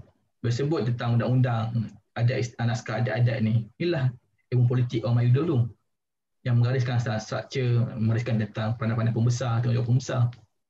Okay. Kemudian barulah kita boleh bincang tentang adakah semua benda ni betul-betul berakal umbi ataupun tidak. Itu lain perbincangan kita lah. Sekurangnya kita tahu bahawa kita ada sistem, kita ada ilmu kita. Okay. Yang perlu kita jaga, kita warisi dan kita sedar bahawa inilah ilmu kita, inilah sistem kita. So saya tu je lah untuk saya pada petang ini. Ini sebagai satu kajian awal saya yang mungkin boleh dikomen lagi, yang mungkin boleh diperbaiki lagi di masa akan datang. Saya pun masih belajar. Saya buat master, saya buat PhD, banyak lagi benda yang sebenarnya saya kena belajar.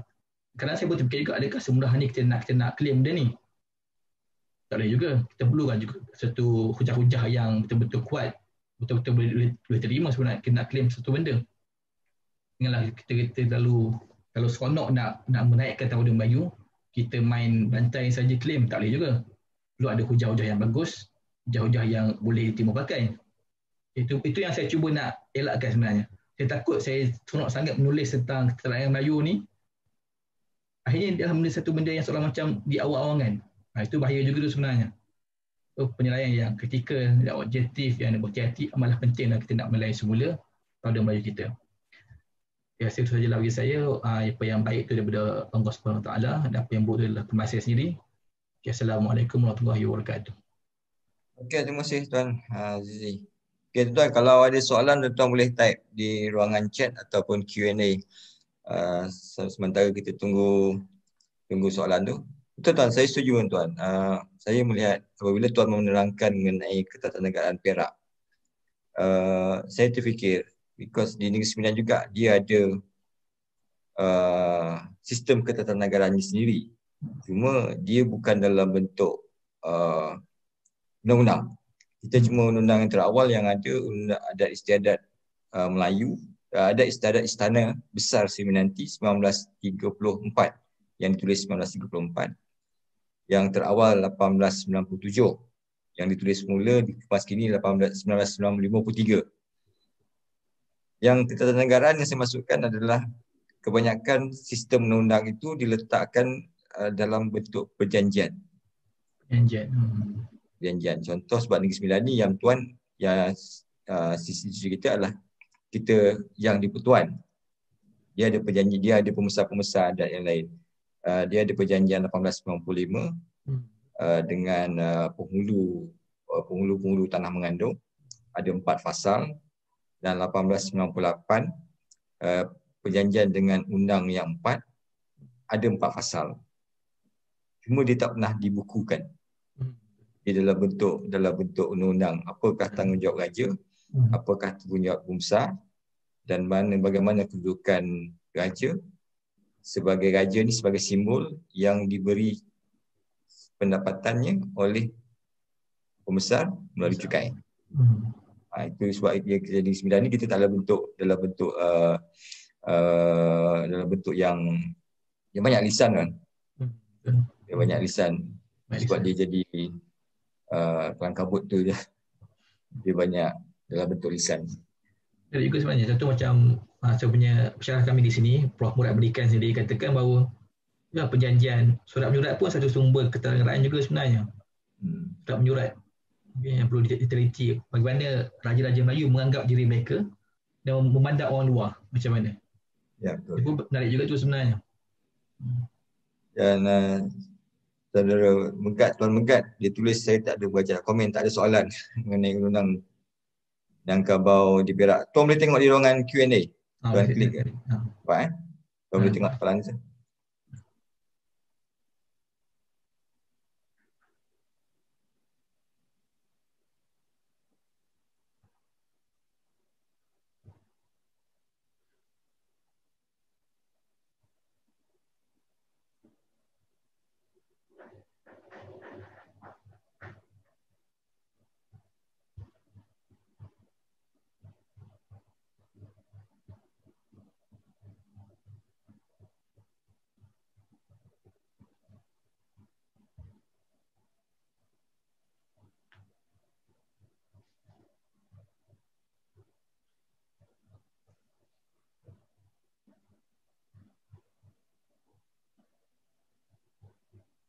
Tuan nak baca soalan Muhammad Zulsni?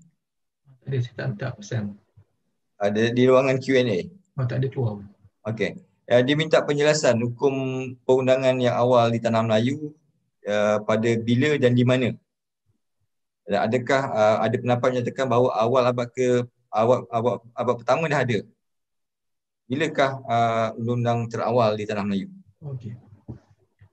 Boleh sebut undang-undang yang zaman Islam yang terawal kita dapat kesan adalah waktu bersurat Terengganu itulah. Awal abad ke-14. Yang tu yang dapat kita kesan. Yang ada bukti dia. Yang mana boleh sebut perundangan zaman Islam. Zaman sebelum Islam ada dijumpai juga beberapa naskah. Ketika zaman Hindu-Buddha contoh dia memang disebut. Contohnya hukum kanon, tak ingat apa nama dia, tapi memang ada dijumpai satu naskah. Awal lagi daripada waktu bersurat Terengganu. Tapi itu zaman sebelum Islam. Sebelum Islam mula betul-betul bertapak di Tanah Melayu. Sebelum munculnya Kesultanan Islam.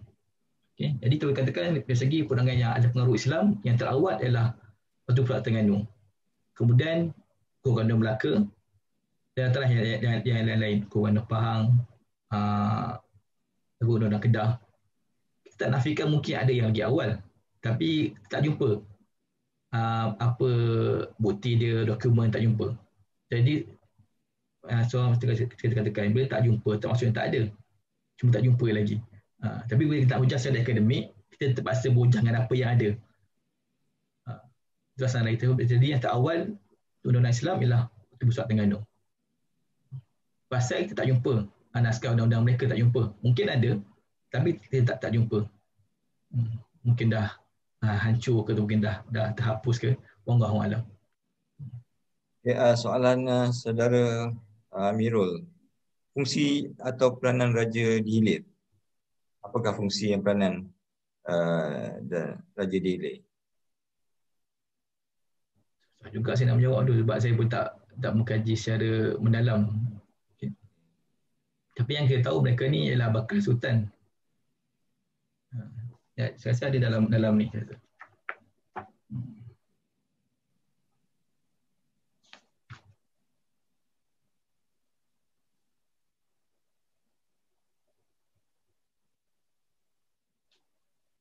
Okay, contoh dalam adat susunan adat dan Bagong Perak disebut bahawa duli yang teramat mulia Raja Dihilir bakal Raja Bendahara Wakil Al-Sultan Wazirul Akabir.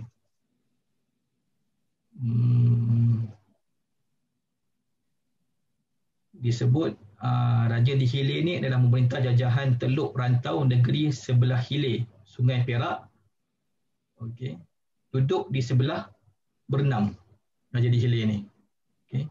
Kemudian zaman sekarang disebut bahawa Raja di Hilir ni adalah Kapit Duli Yang Maha Mulia Sultan, ahli mesyuarat negeri, penolong Raja Bendahara di dalam pekerjaan syarak. Kini ini antara tugas-tugas dia. Kalau bila Raja Bendahara tak ada, mungkin disebutlah Raja di Hilir ni lah penolong bagi Raja Muda.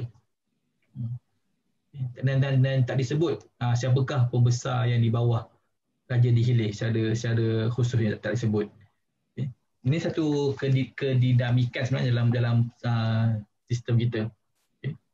Kita tahu bahawa Raja di Hilir lah bakal sultan, tapi tugas khusus dia mungkin akan ada beberapa tugas-tugas khusus dia, dan mungkin ada tugas lain yang diberikan oleh sultan sendiri yang mungkin tak termasuk dalam sarai khusus dia. Okay.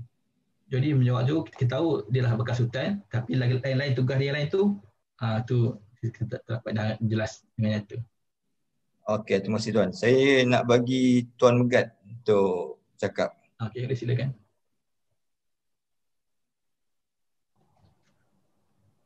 Assalamualaikum Tuan Megat. Assalamualaikum warahmatullahi. Boleh dengar ke? Okay. Boleh, Tuan boleh bagi komen. Ni video ke tak video ni? Ini suara record saja ya? Suara saja. Suara saja, dia keluar suara ya? Ya. Yeah. Okey, Assalamualaikum semua. Minta maaf lah kalau saya mencelah. Sebenarnya saya berhajat nak komen sikit lah tentang topik yang agak menarik juga.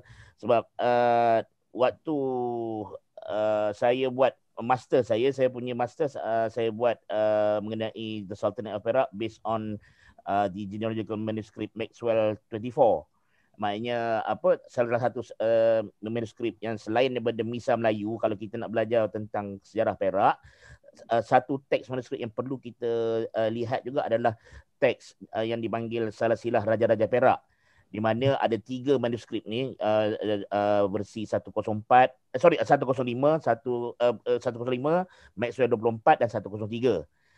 Dan bagaimana ketiga-tiga ni, kenapa ketiga-tiga manuskrip ni perlu dilihat juga on top of Misa Melayu tadi adalah dia cerita bagaimana evolusi, walaupun dia cerita pasal Salasilah, tapi evolusi raja-raja, gelaran raja-raja dan juga institusi pembesar di negeri Perak tu sendiri. Pasal dia cerita siapa ganti siapa dan kerana konflik apa maka berganti apa semua. Jadi saya rasa perlu, kalau bagi mereka yang berminat atau nak mengkaji tentang institusi Kesultanan Perak tu, perlu juga melihat bukan saja Misa Melayu tapi silsilah Raja-Raja Perak. Itu yang pertama. Yang keduanya, apa saya nampak tadi tu ini tentang pewarisan ataupun struktur yang ada di dalam apa yang Tuan presenter tadi kata tentang struktur pembesar dan pembesar kesultanan dan juga pembesar di Perak ni, memang dah ada Om 4, 8, 16, 32. Tetapi kalau nak tahu lebih lanjut, sebenarnya kena lihat pada institusi bendahara itu sendiri. Kerana institusi bendahara ni memang ianya diwarisi daripada zaman-zaman Kesultanan Melayu Melaka jugalah, yang sistem pembesaran 4 jabatan seperti yang kita dengar tadi lah. Cuma institusi bendahara itu sendiri yang patut kita fahami, kerana saya biasa kata kalau dalam penulisan saya dalam kajian saya sebelum ni, saya tulis topik yang known by many but understood by very few. Orang tahu tentang bendaharaship atau sistem besar tapi mungkin kurang faham. Jadi pasal kerana apa tahu, bendahara ni untuk pemahaman ramai, bendahara is always independent daripada throne. Dia mengepalai kerajaan. Tapi bila berubah jawatan, dia boleh pemegang tu orang biasa boleh, raja pun boleh. Tapi apabila zaman British lepas perjanjian Law, dia dah jadikan bendahara ni sebagai orang kata salah satu daripada prerequisite nak naik takhta. Maknanya sebelum jadi raja muda kena jadi raja bendahara dulu. Itulah orang kata evolusi daripada bagaimana tiba-tiba ada conflict of interest, seorang bendahara boleh ada interest dengan throne. Itu isu yang patut orang fahami lah.